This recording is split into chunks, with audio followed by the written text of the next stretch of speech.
On the show today, we're being joined by Nicole Asinugo, a multidisciplinary creative and award-winning screenwriter whose work spans exhibitions, film, and global festivals. Now, from crafting immersive experiences at the Expo 2020 in Dubai and COP28 to shaping powerful narratives for global citizens and helming the largest fashion show in the Middle East, Nicole has become a leading voice in storytelling across platforms.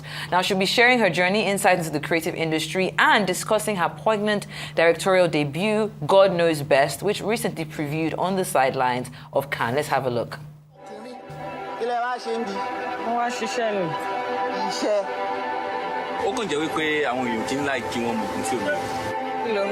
Èmi mọ̀ pé ẹlẹ́dọ̀ ọkọ rẹ̀ ni ò fi lẹ̀ o. Ẹlẹ́dọ̀ ọkọ rẹ̀ wà pẹ̀lú ẹ̀. Kódà ó ń tì lẹ́yìn, ó ń tọ́ sọ́nà. Àbí o ti rúra rẹ pin ni? Ẹ ń sinmi, ṣé o ti wá rúra rẹ pin ni?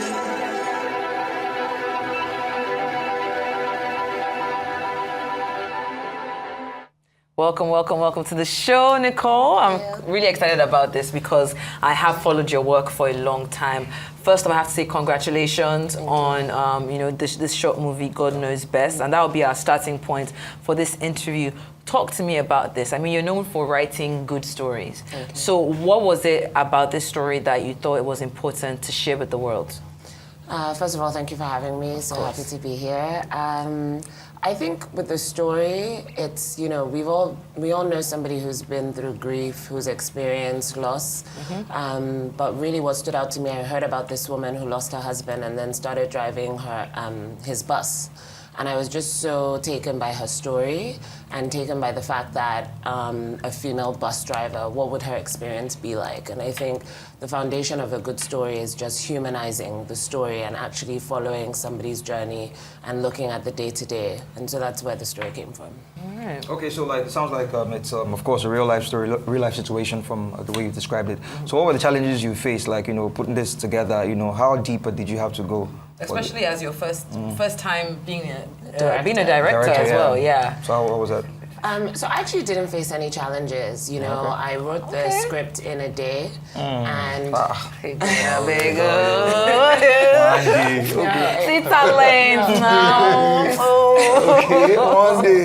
it's a short. First of all, it's a short. No matter how short it is. Okay, so it's a short, but I wrote it in a day, and then I sent it to the lead actress. Her name is Winnie F1 because I had her in my mind when I wrote it, and she was really taken by the story. I sent it to my business partner Osohan Kumbo, and he was like, "Let's shoot." And so we acted really quickly. So from idea to execution was very short. I wrote it in January. We put the crew together in March.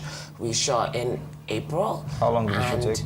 5 days. Okay. And we shot in Ojuelagba Bus Park, which was definitely a crazy experience. But it made it real. You know what I mean? Like you're literally with bus drivers, and then she's in front of the bus, so they have their opinion, and it almost like mirrored the story. Men just feeling like a woman's place should be at home with the children and things like that. So I think being in that realness made the story better. From your experience shooting this particular movie, and of course the woman being the driver, I feel like sometimes when I see women drivers, not as if I'm trying to say they can't do it, but I always put myself in the shoes. I'd be like, are they safe? That safety comes first for me when I see women drive, especially these, they call them kurobe buses, keke. What are your thoughts? Do you think women are actually safe, delving or venturing into this particular business? Because I've seen and I've heard there was a clip one time on What's Trending that OG played a woman that was a driver that was assaulted. So do you feel like they are safe actually doing this business? I think in general women are not safe. In general, femicide numbers are up and they're rising all the time. But I think sometimes, especially when grief strikes or when tragedy strikes, like in this case, she lost her husband, she lost a breadwinner, she had to get into the driver's seat. And I think that's the story of so many women. We don't actually have the choice of whether this is a safe situation. But I think the adage of, what a woman can do or what a man can do, a woman can do better.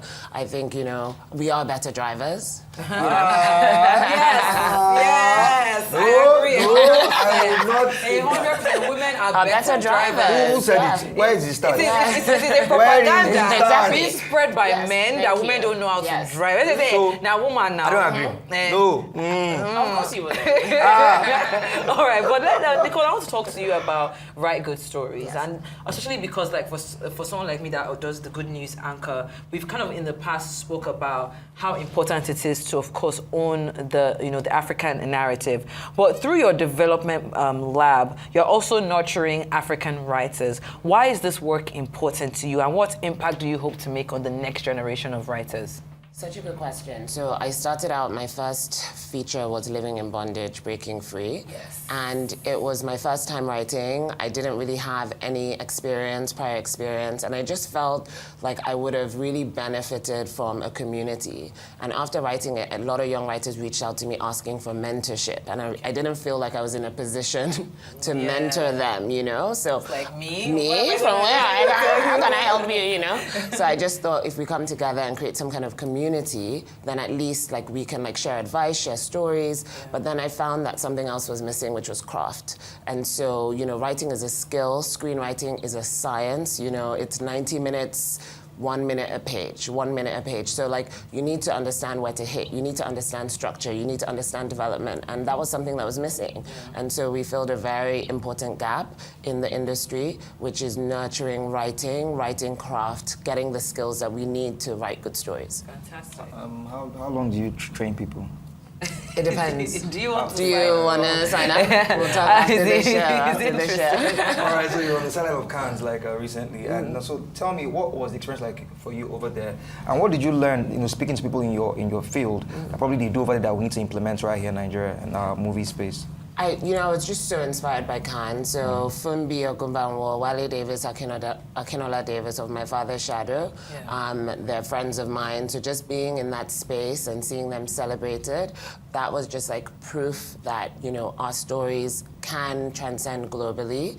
And so that was one. And then two, I think at the end of the day, it's really about authentic stories and human stories. My Father's Shadow isn't a fantasy. It is literally a real story about a man and his 2 kids and their experience. So I think what it's told me is that, you know, our stories matter, our stories are relatable. As long as it has universal truths and authenticity, we can literally take over the world. I agree 100%. I mean, Nicole, like your CV is so diverse. You know, you've worked on powerful global stages like the Expo 2020 in Dubai. I know you did COP28. You also worked on the Global Citizen Festival. What goes into creating, or rather crafting narratives that resonate with such diverse international audiences? I think I'm even missing one. 1001 Seasons of Elisa. That one blew me away. I was like, that's my friend, man. Talk to me, like, what is it like, you know, kind of going through that creative process? I think it always starts the same way. It doesn't matter if it's a fashion show, if it's a cultural exhibition. It just starts with a truth. It starts with an insight. Like, what is the story that I'm trying to tell, and what is this story based upon? If you can find something, just a universal truth that anybody can relate to, and then that's your story hook. So I think no matter what it is. But what I've learned from working across like global festivals and spaces is just excellence. You know, these teams, like I worked on Expo 2020 and I was hired 5 years before the event. Yeah, so I hate to interrupt you, but can we see more of that in Nigeria? Because this my co-host is always talking about how award shows and how our shows here are not the best. Yeah. But I see the work that you do. Look at you now being hired 5 years before. Right. There are some events that don't even know what they're doing, and their event is already down the corner. Right. Can we see? Do you think that we are embracing that, or there's still a missing link? We rush too much. Yeah. We rush too much. Every time somebody wants to hire me, they're like, "Oh, it's in 2 weeks." I'm like, "Wait, what?" Yeah. Like, calm down. We don't give enough time for projects. So I think first of all, we just need to plan better. Like, you know, AMVCAs or the headies, you should, you know, if you have an event, you should be planning a year before. Exactly. And I feel like they don't do that. They don't invest enough time to let all the different things fall into place. It's really important. If not, you can't fake it. Yeah. I like it. Thank you. Yeah, more time. More time. But they don't the word. Yeah. All right. So before we wrap it up, now, like, I mean, you're an established writer. Of course, you are. You can't say you're new. So, like, for people like that look at you now, that are watching you currently, like, what are the top 5 things you feel you need to do to maybe not even be like you, but at least have a seat at the table? Top 5 things. 1, the internet is your Your friend. school. It's your friend, it's your school, it's your mentor. So there's scripts readily available online. You can read and teach yourself. That's 1. Number 2, I think if you can afford to go to a film school, I did 3 months at New York Film Academy. It's important. I think if you can afford it, go for it. We have Ebony Life Academy, we have Del York here, we have really good schools here. So educate yourself too. I think all of them are for education. 3, watch films. Like, you can't be a filmmaker and not watch films. You have to watch films, watch short films, watch long films, watch bad films, watch good films, watch films. 4, really just do the thing, do the work. Believe in yourself, do the work, just do it. Like I said, I wrote this film in 1 day.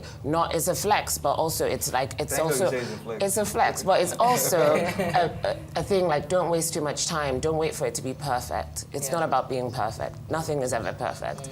And then the last thing I would say is like, everyone is a creative. If you're created by God, that means you're a creative. So tap into your creativity. Fantastic. Now, finally, what's next for you? 30 seconds. What are you working on now? I'm working on a few things, but quickly, I just wrote a film called Tennis Lessons. Okay. And yeah, I'm going to direct it. All right, By the way, then. if you're looking for actors, I know how to throw we back. need a news show. Some kind of news Like your show. people now. You know what I Your mean? people. faces. Sign us up, See, sign us up. let me tell you, like, I believe I can be better than Denzel. Whoa. Just calm down. That's Calm down. self-belief. Don't joke with me. Thank you so much for Thank coming you on the for show, having Nicole. me. I really Thank do you wish so you much. the very, very best. Well, Thank you. that's all we have for you on Arise 360 today. My name is Shaitan Atigari, signing out from Lagos. See you next week. My name is Nicole. Thank you for watching. We'll see you next week. Have a great weekend. Have fun. Go and spend money on yourself and your baby if you have. TGIF. See you next.